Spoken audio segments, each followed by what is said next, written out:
Social movement party के इस प्रदर्शन को आज छठा हफ्ता हो चुका है। छठे हफ्ते का दूसरा दिन है।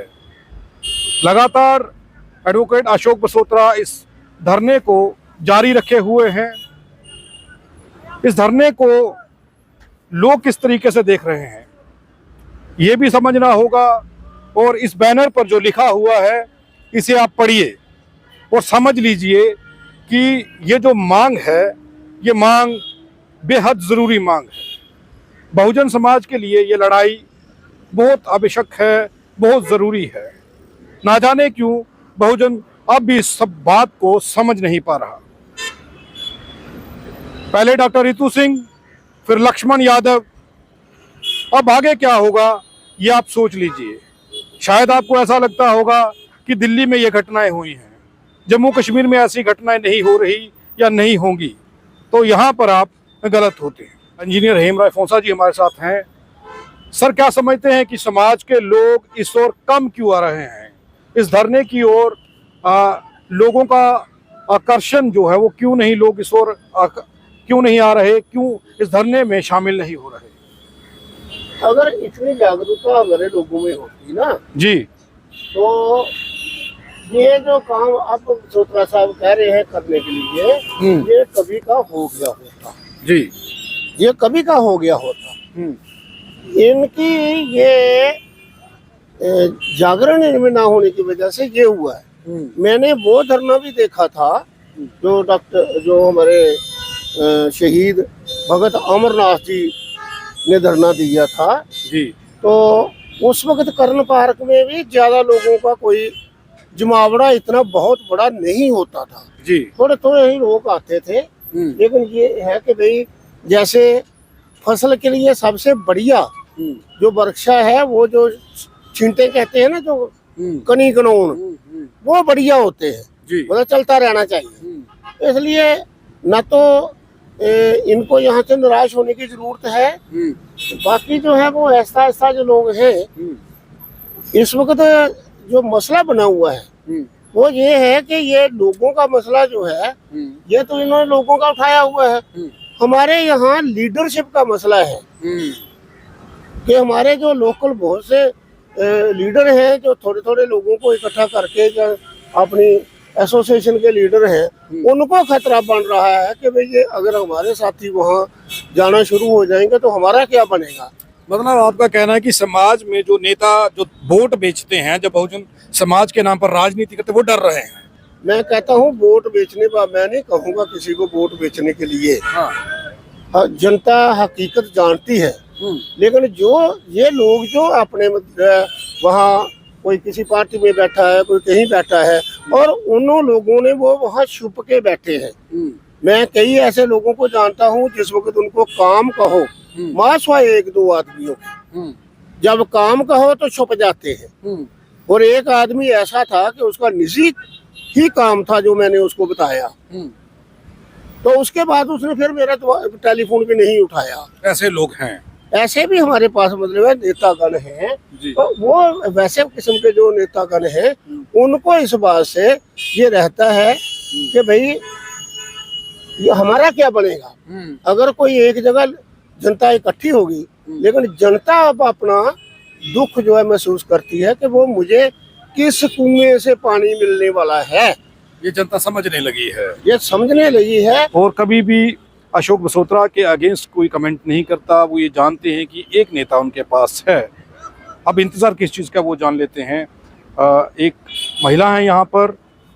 आप क्या समझती हैं कि महिलाओं का इस ओर रुख कम होना या यहाँ पर कम आना, या फिर ये नॉलेज ना होना कि आखिर उनके हक क्या हैं, उनको हक कहाँ से मिलेंगे, संविधान दिलवाएगा या धार्मिक स्थल दिलवाएंगे? आप क्या समझ रहे हैं? मैं तो आपके चैनल के माध्यम से यही कहूंगी कि अपनी बहनों के घर घर जाके मैं यही कहूंगी, हमें जो भी हक मिलना है, जो भी कुछ मिलना है हमारे बच्चों के लिए, हमारे लिए, हमें बाबा साहब के द्वार से ही मिला है और यहीं से ही मिलेगा। हमें कोई जरूरत नहीं है कहीं जाने से, कहीं मंदिर मस्जिदों में जाने से हमें कुछ नहीं मिलेगा। इसलिए मैं अपनी बहनों के आगे हाथ जोड़कर बेनती करती हूँ कि आप इधर आए और बात को समझें और अपना हक यहाँ से लें। आप आई हैं आज, आपको आके क्या समझ लगा है कि काम कैसे करना है, महिलाओं को कैसे बताना होगा कि इस मूवमेंट के साथ जुड़ें, सोशल मूवमेंट की इस जो मुहिम है, इस मुहिम को कैसे आगे बढ़ाएं और महिलाएं कैसे योगदान दें? मैं आपके चैनल के माध्यम से अब सभी मैं अपनी बहनों को एक ही संदेश दूंगी। मैं घर घर जाऊंगी और घर घर जाके अपनी बहनों को समझाऊंगी कि मंदिर मस्जिदों में से हमें कुछ नहीं मिलेगा। हमारे बच्चे खज्जल और खराब हो जाएंगे अगर हम इन लोगों के पीछे लगेंगे। तो हमें बाबा साहब का संविधान को पढ़ना पड़ेगा, समझना पड़ेगा, हम इधर से ही हमें सब कुछ मिलेगा।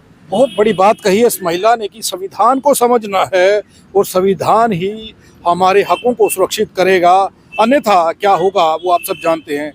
एडवोकेट साहब अब नहीं, ये बात नहीं करेंगे ये नहीं करेंगे। अब मुझे बताइए कि पहले डॉक्टर रितु सिंह, फिर लक्ष्मण यादव, डॉक्टर लक्ष्मण यादव, इनके ऊपर जो गाज गिरी है, कारण एक है कि बाबा साहेब का और संविधान की बात करना, ये सामने है, सब लोगों ने इस चीज़ को देखा कि वो लोग क्या कर रहे थे, वो बाबा साहेब की और संविधान को बचाने की बात कर रहे थे।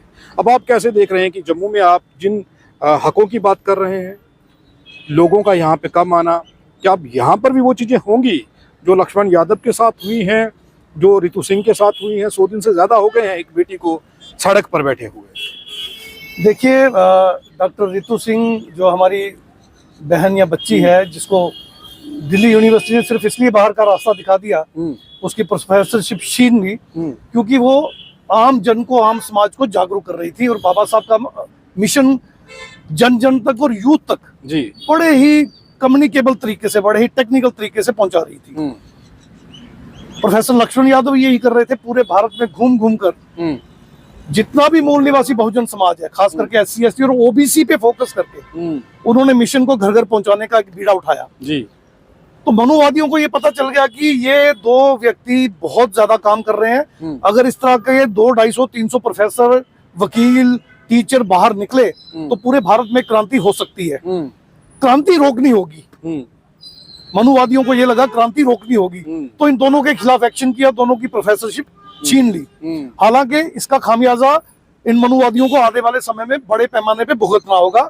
डॉक्टर रितु सिंह घर नहीं गई, 100 दिन से ज्यादा हो गए हैं उसको सड़क पे बैठ के आंदोलन करते मेरी तरह। प्रोफेसर लक्ष्मण यादव रोया नहीं, घबराया नहीं, गिड़गिड़ाया नहीं, माफी नहीं मांगी। उसने भी ये अहद कर लिया कि वो बाकी की जिंदगी फुले शाह अम्बेडकरी विचारधारा को फैलाने और क्रांति खड़ी करने में ही लगाएगा जी।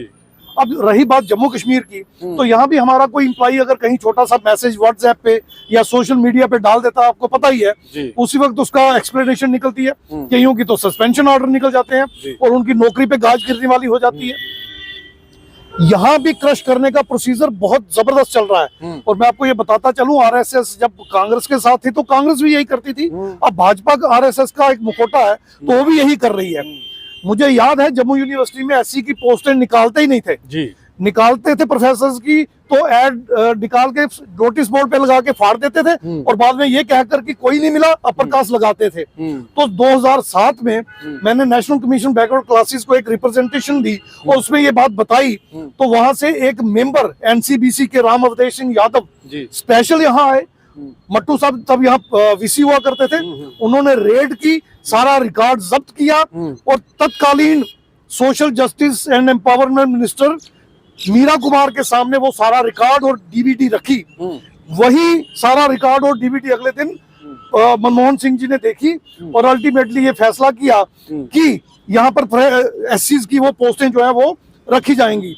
सो अल्टीमेटली उन्होंने वो सारा काम किया। उसके बाद जम्मू यूनिवर्सिटी में करीब 60 प्रोफेसर और असिस्टेंट प्रोफेसर जो है वो लगे साथ में। उसके बाद पूरी यूनिवर्सिटी में एक तहलका मच गया। SC ST OBC के जितने मसले थे उन पे जो कमेटियां काम कर रही थी उनके हितों में फैसले देने लगी, तो मनुवादियों के पेट में बहुत दर्द हुआ। अल्टीमेटली उन्हीं सिलेक्टेड प्रोफेसर में से एक प्रोफेसर जो HOD बनने वाला था, चंद्रशेखर उनका नाम था, उसको इतना हरास किया गया और कुछ लड़कियों को यूज करके कुछ ऐसे एलिगेशन लगा दिए गए और उनकी तरक्की रोकने का ऐसा एक षड्यंत्र रचा गया कि उस बेचारे ने अल्टीमेटली खुदकशी की, सुसाइड किया।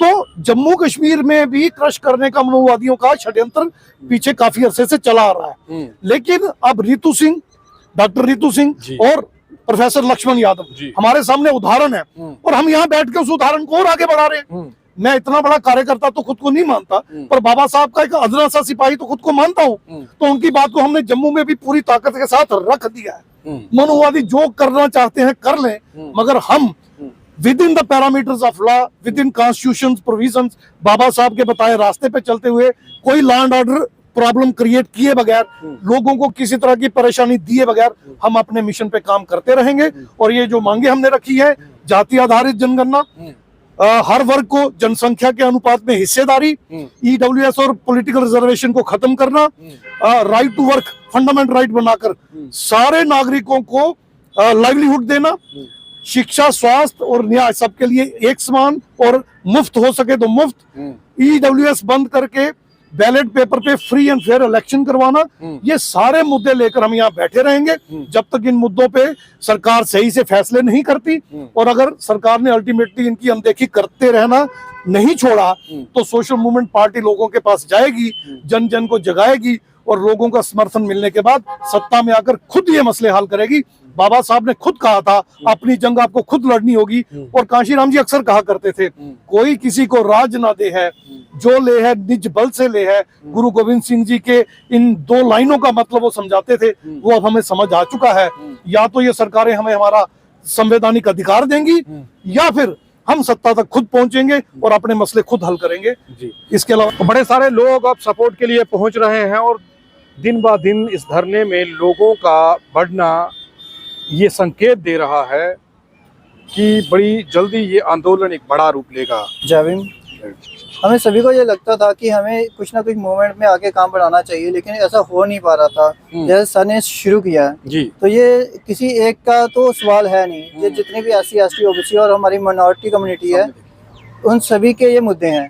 लेकिन धीरे धीरे जैसे जैसे लोग समझेंगे तो वो सपोर्ट के लिए आएंगे। लेकिन मेरी यही चॉइस है कि जैसे जैसे लोग समझते हैं वो इसको ज्वाइन करें और सर का जो है हौसला अफजाई करें। और ये जो मुद्दे हैं ये सभी के लिए हैं, बिल्कुल पूरे समाज के हैं, पूरे समाज के हैं, और पूरे समाज के हैं। जो कॉन्स्टिट्यूशन में लिखा हुआ है, दिया हुआ है, ये उसी वही है, रिमाइंडर है कि ये नहीं हुआ। नहीं ये कॉन्स्टिट्यूशन कोई कॉन्स्टिट्यूशन का रिमाइंडर है। जो मानना है भाई वो दे दो, जो लिखा है वही इम्प्लीमेंट करने की बात हो रही है।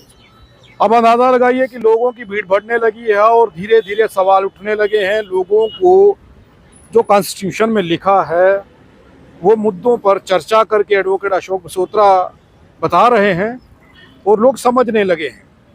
और जब लोगों को ये समझ आ गया कि उनके लिए जो कानून बने हैं वो सरकार इम्प्लीमेंट नहीं कर रही, तो फिर तस्वीर क्या होगी, इसे समझ लीजिए।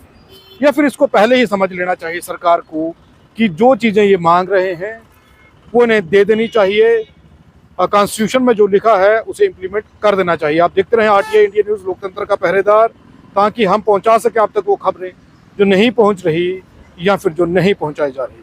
धन्यवाद।